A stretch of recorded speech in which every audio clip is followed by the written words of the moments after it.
Словно пятна на белой рубахе проступали похмельные страхи, да поглядывал косо таксист и химичил чего-то такое, и почувствовал ухо тугое, и себе говорил я: «Акстись, ты славянскими бреднями бредишь, ты домой непременно доедешь».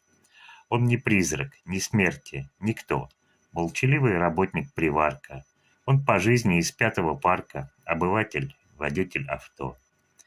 Заклиная метущийся разум, зарекался я тополем вязом, овощным, продуктовым, трясло, ослепительным небом на вырост. Бог не фраер, не выдаст, не выдаст. И какое сегодня число? Ничего-то 3 дня не узнает, на четвертый в слезах опознает. Но юная мисс, между тем, проезжая по острову в кэбе, заприметит явление в небе. Кто-то в шашечках весь пролетел.